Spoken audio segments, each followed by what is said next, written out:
iyang kapon, tanda kang itinaon sa iya ni Kristo, na espiritual na kapangyarihan, bilang pamayo kay mga apostoles sa singkang simbahan. Iyang kapitisan, sarong pagilundog sa pagsabi ng Diyos sa iyo, yaman sa ng bagay. Si Pedro makatulong din sa na nagkaayang Kristo. Kanda siya sa kulang pagkamay, sa tulangan sa kaibigan ng mga pag-ibig. Sa kayo at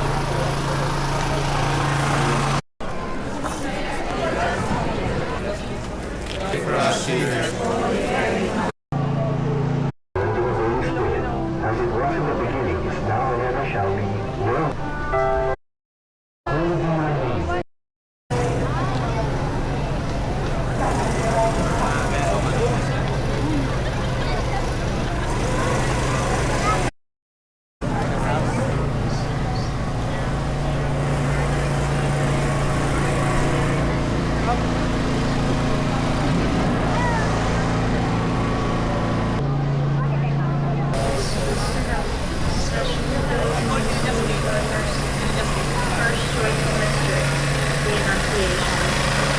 Our daily bread, and forgive us our trespasses, as we forgive those who trespass against us.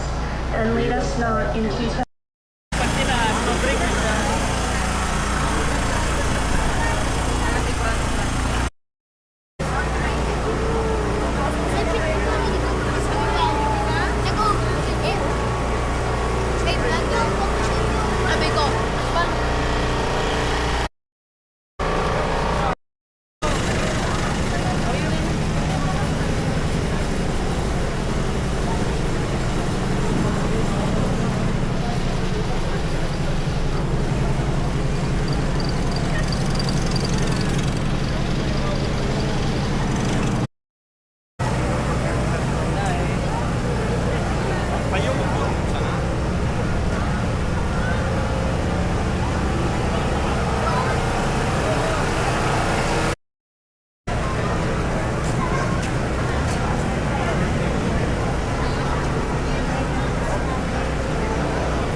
Praise the Lord is with you.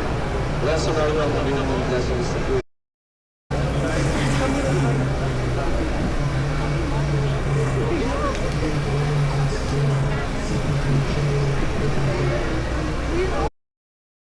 Blessed art thou among women, and blessed is the fruit of thy womb, Jesus.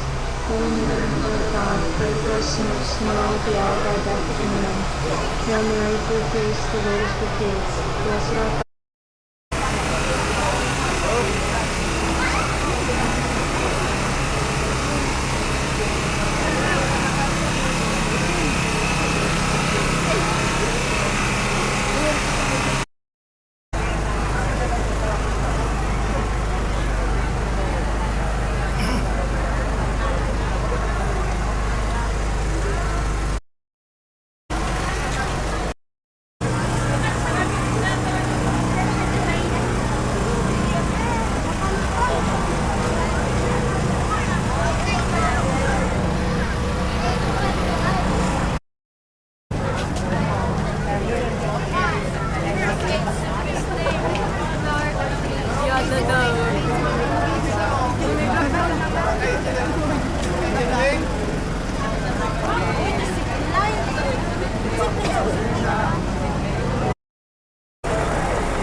Holy Mary, Mother of God, pray for us sinners, now and at the hour of our death. Amen.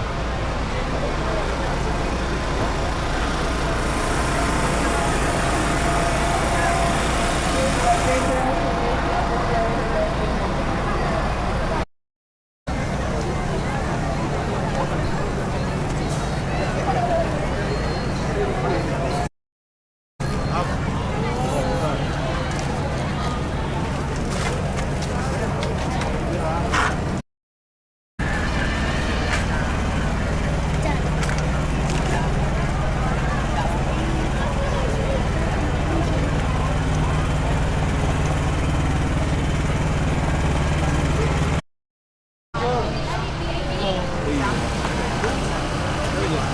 Magaling mo.